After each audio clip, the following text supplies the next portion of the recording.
চলে আসলাম ঢেঁড়সের ভিডিও বানাইতে। তো দেখেন এগুলো কিন্তু ঢেঁড়স সবজি, এই সবজিগুলো কিন্তু অনেক সুন্দর। দেখেন ফুল, ফুলের থেকে কিন্তু ঢেঁড়স হয়। আমরা ঢেঁড়স বলি, আপনারা কি বলেন অবশ্যই কমেন্টে জানাবেন।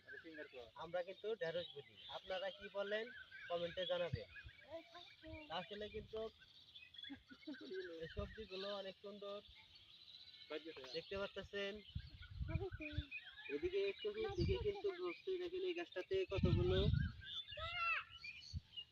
এভাবে কিন্তু প্রত্যেকটি গাছেতে আসছে। দেখেন ঢেঁড়স, দেখেন এই পাতা কিন্তু শরীরে লাগলে কিন্তু শরীর চুলকায়, দেখতে পাচ্ছেন। আমি কিন্তু ঢেঁড়স খেতে বসে আপনাদের ঢেঁড়স গুলো দেখাচ্ছি। দেখেন এই গাছটাতে অনেকগুলো ঢেঁড়স আছে, দেখেন দেখতে পাচ্ছেন। এখানে দেখেন একটা ঢেঁড়স কিন্তু অনেক বড় হয়ে গেছে, এগুলো কিন্তু উড়াইতেছে না। ঢেঁড়সের দাম কম দেখে কিন্তু ঢেঁড়স তুলতেছে না, দেখতে পাচ্ছেন। এই যে এগুলো কিন্তু আমাদের এলাকার ফসল সবজি। এখানে কিন্তু এই ঢেঁড়সের মধ্যে কিন্তু বেগুন দিছে, দেখেন এই যে বেগুন দেখতে পাচ্ছেন, বেগুন।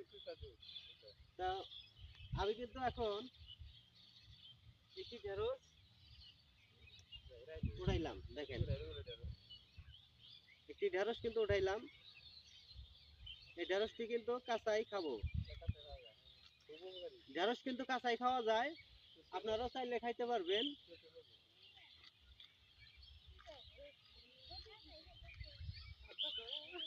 আপনারাও কিন্তু ঢেঁড়স সবজি খাইতে পারবেন, এটা কিন্তু অনেক ভিটামিন আছে। ভিটামিন সি,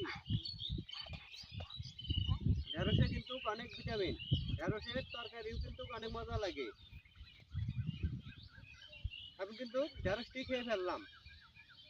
তো ভিডিওটি কেমন লাগলো অবশ্যই কমেন্টে জানাবেন, আর ভিডিওগুলো বেশি বেশি দেখবেন, আরো ভালো মানের ভিডিও যেন আপনাদের দিতে পারি।